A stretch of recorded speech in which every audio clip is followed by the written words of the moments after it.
Hello friends, જય શ્રી ગણેશ. બધાને સ્વાગત છે તમારું મારી ચેનલ ગુજરાતી કિચનમાં. તો સોજી, બેસન, બટાટા પૌવાના નાસ્તાથી કંઈક હટકે વિચારો છો તો વિચાર્યા વગર આ એકદમ સરળ અને સ્વાદિષ્ટ ક્રિસ્પી નાસ્તાની રેસીપી તમે ટ્રાય કરી શકો છો. આ નાસ્તો આપણે દહીં કે સોડા વગર મિનિટોમાં બનાવશું અને નાના મોટા બધાને પસંદ આવે એવો આ નાસ્તો બને છે. અને આને તમે એકવાર બનાવી 15 થી 20 દિવસ સુધી સ્ટોર પણ કરી શકો છો. અને જ્યારે પણ તમને આ વરસાદમાં કંઈક ચટપટું ખાવાની ઈચ્છા થાય ત્યારે તમે આ ક્રિસ્પી નાસ્તાને એકદમ ઝડપથી બનાવીને એન્જોય કરી શકો છો. તો ચાલો બનાવવાની શરૂઆત કરીએ. તો એના માટે મેં અહીંયા અડધો કપ જેટલા કાચા ચોખા લીધેલા છે.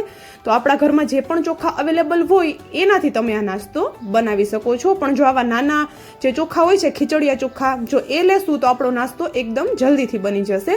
તો આ ચોખાને હવે આપણે 2 થી 3 પાણીથી સરસ એવા ધોઈ અને અડધી કલાક માટે ગરમ પાણીમાં પલાળીને રાખી દીધેલા છે. જો ટાઈમ હોય તો અડધી કલાક માટે પલાળવાના છે, નહીતર તમે આને 15 મિનિટ સુધી પણ પલાળી શકો છો. તો જો અહીંયા ચોખા સરસ પલળી ગયા છે તો એનું પાણી આપણે હટાવી દેવાનું છે અને આ પલળેલા બધા ચોખાને આપણે મિક્સર જારમાં લઈ લેવાના છે. અને હવે આપણે એમાં થોડું પાણી એડ કરશું, એટલે કે 4 થી 5 ચમચી જેટલું પાણી એડ કરી અને આવું દરદરું એવું આપણે એને પીસી લેવાનું છે. તો જો હું તમને બતાવી દઉં કે વધારે દરદરું પણ નથી અને સાવ સ્મૂથ પણ નથી, તો એવું આપણે એને પીસી અને રેડી કરી લેવાનું છે. તો હવે આ બધું બેટર આપણે એક મોટા બાઉલમાં લઈ લેવાનું છે. તો જો આ નાસ્તો આપણે કાચા ચોખાથી બનાવીએ છીએ તો આ બધા નાસ્તો બનાવી શકે છે.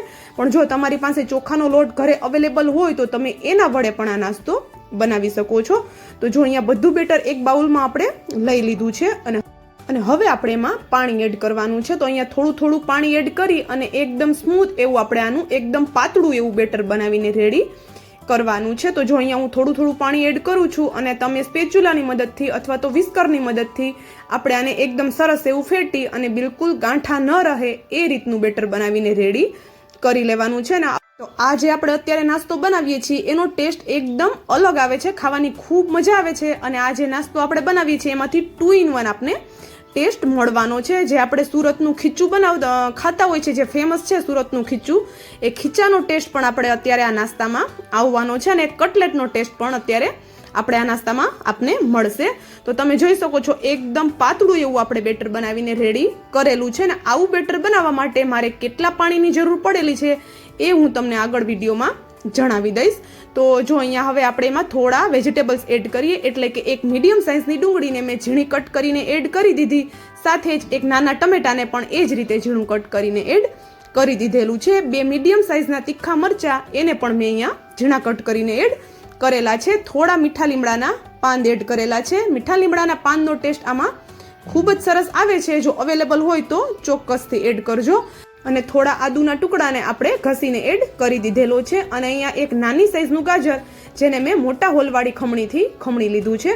અને અહીંયા અડધી મુઠ્ઠી જેટલા મેં લીલા દાણા એડ કરેલા છે. જો હોય ફ્રીજમાં અવેલેબલ તો ચોક્કસથી એડ કરી દેવાના છે. અને બધી શાકભાજીને આપણે બેટર સાથે મિક્સ કરી દેવાની છે. તો જો હવે આપણે એમાં થોડા સૂકા મસાલા કરીએ તો એમાં મેં અડધી ચમચી જેટલું મરીનો પાવડર અને સ્વાદ પ્રમાણે મીઠું એડ કરેલું છે. તો હવે આપણે આમાં 2 ચપટી જેટલી હિંગ એડ કરી દીધી છે. તો જો હિંગનો ટેસ્ટ પસંદ આવતો હોય તમને તો એડ કરવાની છે, બાકી તમે સ્કીપ પણ કરી શકો છો. અને 1 ચમચી ભરીને મેં અહીંયા કાચું જીરું એડ કરેલું છે.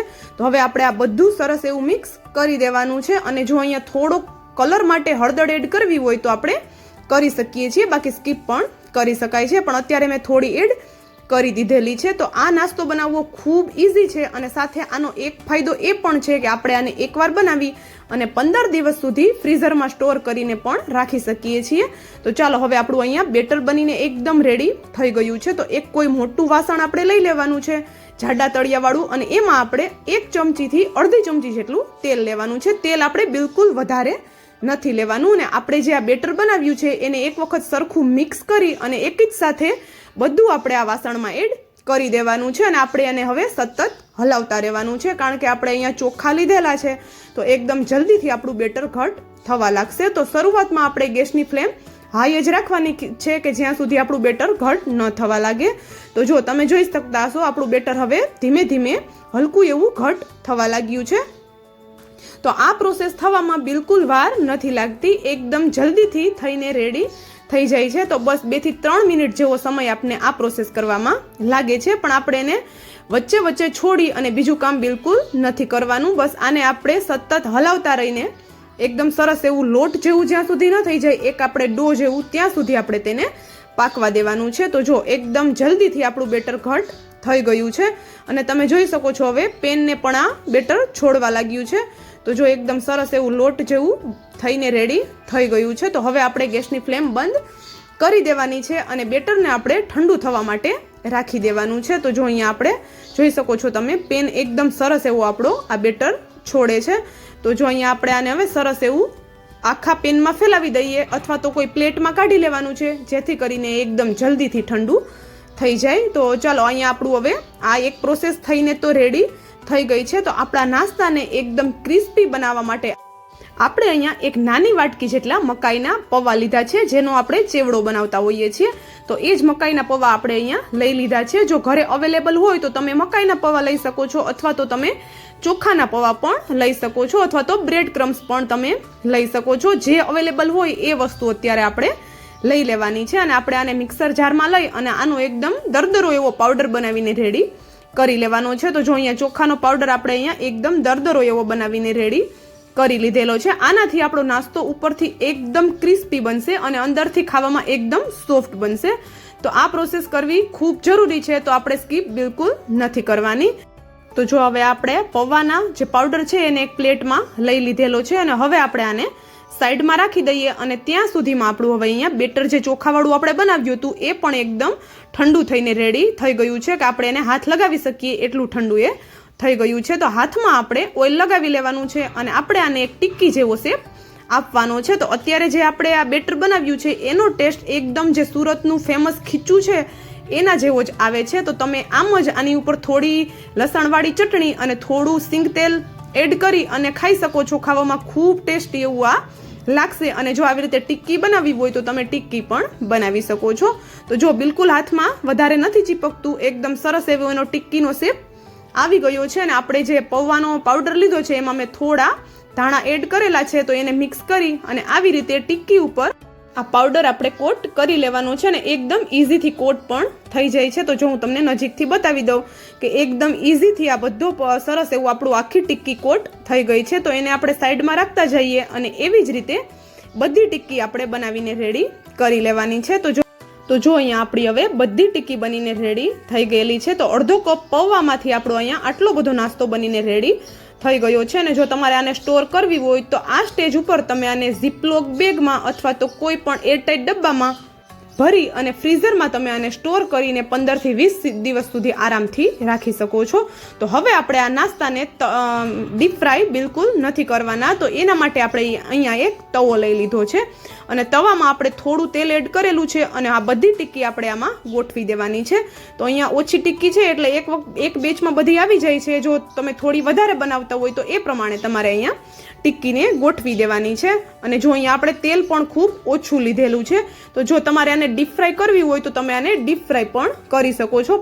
તો હવે આપણી આ ટિક્કી નીચેની સાઈડથી એકદમ ક્રિસ્પી થાય ત્યાં સુધી આપણે એને શેકાવા દેવાની છે. અને હા, જો શરૂઆતમાં તવાને એકદમ સરસ એવો ગરમ કરી અને તેલ એકદમ સરસ એવું ગરમ થઈ જાય પછી જ આપણે ટિક્કી એડ કરવાની છે. અને આપણી જો ટિક્કી છે એક સાઈડથી શેકાઈ જાય પછી ગેસની ફ્લેમ આપણે સ્લો નથી કરવાની, પણ એને મીડિયમ કરી અને આપણે આ ટિક્કીને શેકવાની છે. તો જો આપણે અહીંયા ટિક્કીને શેકાતા પણ વધારે વાર નથી લાગવાની, કારણ કે જે આપણે ખીચુનું જે ટિક્કી બનાવી છે આપણે એ ઓલરેડી આપણે કૂક કરેલી જ છે. તો અંદરથી તો આપણી ટિક્કી બિલકુલ એકદમ સરસ એવી કૂક થયેલી જ છે. તો જો હવે આ રીતે બંને સાઈડથી એકદમ સરસ એવી ક્રિસ્પી થાય, એનો કલર ચેન્જ થાય ત્યાં સુધી આપણે એને કૂક કરી લેવાની છે.